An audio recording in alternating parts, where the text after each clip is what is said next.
Alright guys, so we have a walk-in cooler that is not cooling. I went in through the front, talked to the manager real quick, went inside, saw the unit at 53, and then when you go inside, the sign that it's low on charge is that hissing sound. So I don't know if you could hear it on the video, but it was hissing. More than likely it's low on charge. So today it is, I think the weather says 30, but the wind chill is 21 degrees. So it's cold. Right now I gotta suit up. Might wear a beanie today. And I have a bunch of stuff for like hot weather that's like breathable. But you need something that's not. So I got this mask that is like cotton. So we're gonna do that. And I'm not used to it. I know some of you guys that are like in the north area are like, oh, that's nothing. You guys probably deal with like below 0 degrees sometimes, or 0 to 10. It's cold for me. We usually deal with 50s. So if it's in the 20s, like holy crap. So let me get suited up. And the thing with this unit is I remember that we had actually bid on it and we didn't get it, so it was installed by another company. This area is like an hour or so away, so somebody from this area installed it, but it's already been a while. I'm sure it's out of warranty. This was probably like a year or so ago, and we have not had this kind of weather since then. I'm pretty sure. I think the lowest we've had is like 45. So right now that we have this freeze coming in, I don't know, what do you think happened? We either have a leak, which would have been a very slow leak or minor leak, because I asked, and you always want to ask questions when you're dealing with something, even if you kind of know the equipment or know what's going on. She said it was working perfect last night, and today only did it start rising in temperature. So today was our wind chill or Arctic freeze storm type of thing, where last night yesterday was 70 degrees, and then like at night it got to the 40s, and then like by the time this morning rolled around, it was like in the 20s. So obviously the weather had something to do with it. Probably they didn't charge it to fill it up, and I've been trying to avoid that myself because we put in a few units ourselves, but I haven't got called for any of them today. So I think we're fine on ours. This is just someone else's install. I don't like to talk trash or anything, but they probably just didn't put enough charge, because normally around here, 90% of the year, it is 80 something to 110 degrees, where you could fill it up and it would be fine until we get weather like this and it doesn't have enough refrigerant or high enough pressures. So we'll check all that. It should have a headmaster on it as well. If not, we'll save it as a fan cycle or something like that. All right guys, hopefully I don't sound too muffled, but I always go for safety and convenience now. So lockjaw ladder grip, I know a lot of you guys have said that it's helped you and you've recommended it to your companies and they've bought them. So cool thing to have to lock it in, because it's very windy. And our unit is over there. I think you guys can hear it.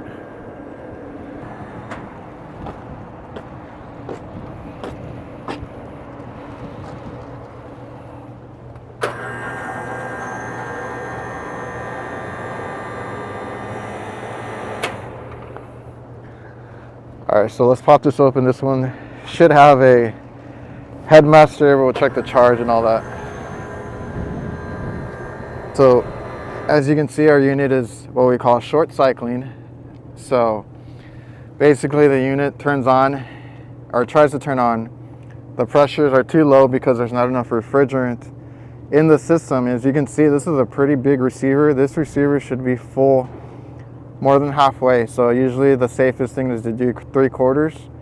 I try to do like right under 3/4 if I can. So that's what we've been doing to avoid this kind of callback. Now this one was not installed by us, just so you guys know. We did bid on it, we didn't get it. This was when we first got the customer. Now they try to call us exclusively for anything, and we've been doing change outs since then. But I don't know. I don't see a leak, right? Would have any oil stains. I didn't see anything inside. The evaporator might be the original, might be the old one. They probably only changed the condenser because it didn't look new. I'll have to look at it again. I didn't pay attention, but if that's the case, you know, we can leak check the evaporator too, because usually those kinds of evaporators, those center mounted, are going to be leaking on the ends, on the U-bend. So where the coil wraps around on the ends, you know, you have all those U-bends. A lot of times they leak there. I patch a lot of them, and you know, we go from there. Usually a patch will keep it going for them. So up here I don't see anything. I can go with a leak test. Probably not today though, because like I said, it's 20 degrees. I need to change my gloves. I'm already like I don't want to get frostbite or anything. They're already like freezing up on me. So yeah, so basically the system tries to run, and then it has pressure controls, right? So it's a safety. Well, the head pressure is too high, it shuts off. If the low pressure is too low, it shuts off. So basically it tries to run, but with the temperature being 20 degrees out here, and the refrigerant already being that cold and getting colder as it turns on, the pressure goes down. You know, the temperature outside is related to the pressure in the system. So you have a temperature pressure relation across the board. So if the pressure goes down, or the temperature goes down, the pressure goes down. So like I said, I don't think we have a leak. It just, when it's hot, the pressures come up and it works fine, and it'll cool and reject heat and everything. But right now that it's too cold outside, which is like the funny thing that I have to explain to a lot of people, I'm like, it's they think it's colder outside, that it helps the system out and stuff. I'm actually like, you know, it's actually, if it doesn't have enough refrigerant or something else is going on, like with a bypass or a fan cycle switch, you actually don't have enough refrigerant when it's cold outside. So like I said, the headmaster looks fine. It does look like it's trying to bypass. We'll verify that again when we charge it up and it's actually running, because right now it's just on for a minute, or not even a minute. So we'll double check that. Inside it was hissing. Sounds like it's not passing the TXV. That's a sign. You know, when I have guys come out, I kind of ask them if they can hear that inside. You might not notice it at first when you're starting out, but it's a sound that you'll recognize right away after you've been doing it a while. And then yeah, that with the short cycling, it's a refrigerant issue. So let's get this charged up. I need to verify what refrigerant this is, if they marked it, and then charge it up, see if it stays on, and go from there. Covered. I'm trying to make sure I got better gloves on right now. Trying to stay warm. I guess now's a good time as ever. Check out the merch. I know I don't mention it too much, but check out the merch. I got hoodies, I got shirts. There's some stickers up there. They're kind of giant stickers. If you guys are into that. And I'm going to try and add more stuff to it. So that'll be up there if you guys want to check it out. I really like the new designs. This is a zipper hoodie, which I kind of prefer. We have pullover hoodies. We have, you know, quite a bit of choices on there. So go check that out, any color you want. And yeah, here we have the unit. I'm going to turn it on in a minute. I got this new depressor from AccuTools, so we're going to try that out. Hopefully it works good. In this scenario, it helps a lot, because I cannot, for the life of me, unless I take off this panel, which I really don't want to. I mean, I could loosen up one and then bend it out, but I'd rather not. These are hard to get to. It's kind of annoying how they do it, but I guess they do it so that the caps are not exposed. You know how you, in residential, you got to lock them. So I guess, I don't know, we're on a roof. I don't see the reason for that, but I guess they want everything hidden. So now I got to take off all the panels, or at least the gate. And then in here, my fingers barely fit, especially right now that it's freaking cold. So I can put this in and then just open and close it from here. When I first put it in, it doesn't depress, so nothing comes out. Not until I open or close this, it'll let the depressor go in or out. So that's kind of helpful, especially on the high side. You don't want to get refrigerant burn on yourself, especially here, because it takes me forever to unscrew this. So that's going to be helpful for that. And then I got it also for vacuums. When we're dealing with Cormax fittings, those are the fittings you cannot remove the core. They're bigger. The whole thing unscrews and you replace the whole piece. This is going to be helpful for that, to depress it and then pull a vacuum. So let's get refrigerant. I did go inside and verify it is a 404, so I hope that's what they put in. They did not mark it for me, of course. So I will label what I put in, and then we'll come back and kind of check on it, make sure nothing's going on. Because down here, you can see it's going to be 404, 507, 407, 448, 449. Good for all of those. Now, like I said, they didn't replace the bottom, so the bottom was 404. So hopefully they matched it up that way, and they didn't try to do a conversion. So I'm just going to put in what we have and mark it. And then that's a good way to check. If you guys are not sure, go to the evaporator and check out the TXV. But it's going to be harder and harder as we go, because now they're going to be like that, where even the TXV is for several refrigerants. So just if you guys are putting in units, please mark them. It helps you, it helps the next guy, and you know, helps the customer out for sure. So let's get this back on. All right, so we got our charging tee on there, which is a must for using probes. This is the only issue when you're using probes, is all the extra little adapters you might need. So we got that. We got the shut off valve, the ball valve here, so I can add refrigerant and then shut it off. Got our tank inverted and purged out. So now we're going to turn it back on, and hopefully we can charge it without having to heat that up. It's not that cold. The wind kind of stopped. So hopefully, because I don't have a heating blanket or a jacket. So let's see if we can charge it up.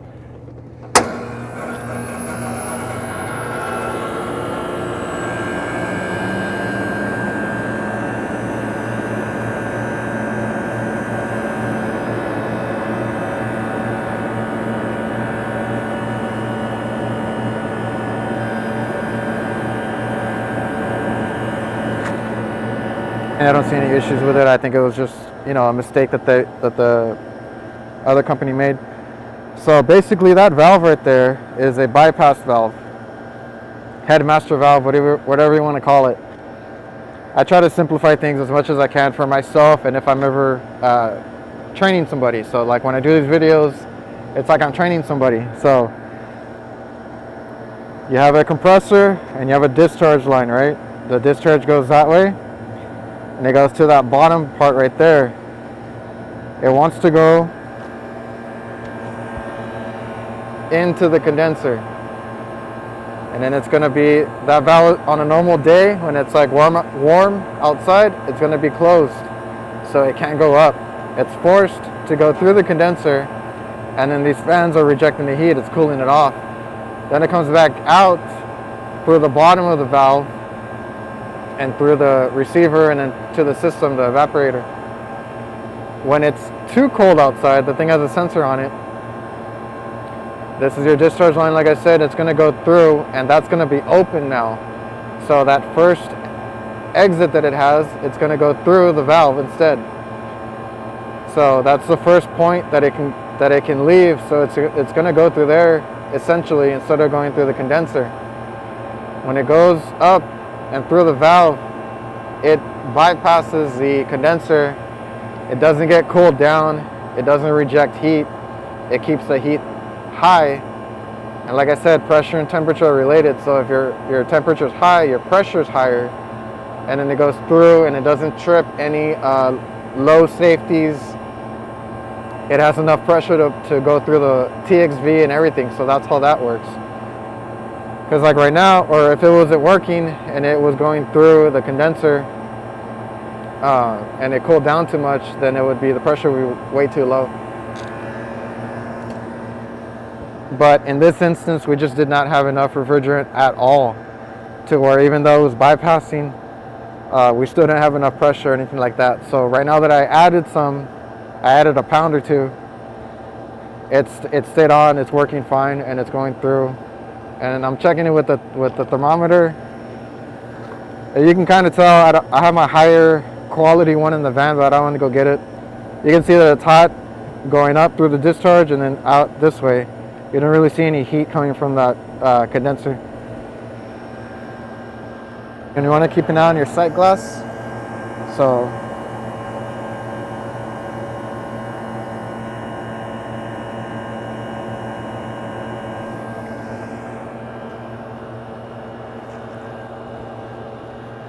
you can charge by the sight glass, but like I said, if you do it in the summer, it's still gonna show, or it's still gonna be low on charge if you stop there when it's like clear. Me doing this today at the coldest time, we never get in the 20s, so this is the coldest that it'll be here. If that's clear, if I charge it up till I think it's full and it's running, it's staying on, and it cools the box, I'm basically full. I can leave it like that, not have to worry about weighing it in or anything, or kind of double checking the receiver. It should be full. If you guys charge it on the coldest time of the year, wherever you're at, that's basically full. If you charge it in the summer, you gotta accommodate for the winter charge. So the sight glass is a good way just to see that you're clear and you have liquid. Of course, on an expansion valve, that's constantly opening and closing, so it's gonna bubble every now and then, so you don't have to worry about that. It'll probably clear up, bubble up, clear up, especially if the box is warm. So what you don't want is for it to be bubbling excessively, aggressively. So it was flashing like really bad, and now it's just like little tiny bubbles. I'm probably gonna add a little bit more. I like to add a little bit on top of it when it's like done, just to make sure that receiver, especially with a giant receiver like that. So that's basically it. We're gonna finish topping it off, and then I'll talk to the customer about doing a leak test. They have maintenance coming up, so I might be here for the AC units anyway, and we'll go from there. But like I said, there's no oil anywhere. Normally you would see a stain if it was on the condenser or the coils. I do have to do a leak test on the evaporator because I think that's the old one, because this is brand new. And then yeah, we'll go from there. But on a 20-degree day, just because it's not common here, I'm not gonna be out here all day. So we're gonna get it going for them, top it off, and then I'll come back on a warmer day. It'll get warm in like 2 days. All right, so we've been running for a while. Check superheat just to see. We got about 20 degrees coming up. Our side glass is mostly clear. Like I said, I might add a little bit more just to make sure.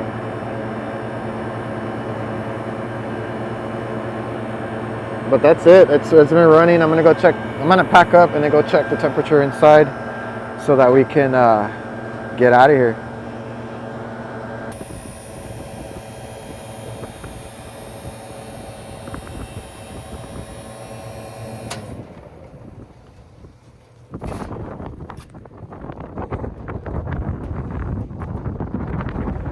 All right, so I was trying to show the side glass, and it actually satisfied, I'm pretty sure, because we've been up here for a little while. These things are awesome. So like right now, I'm just gonna show it again. I had opened it, right, to let the pressure through.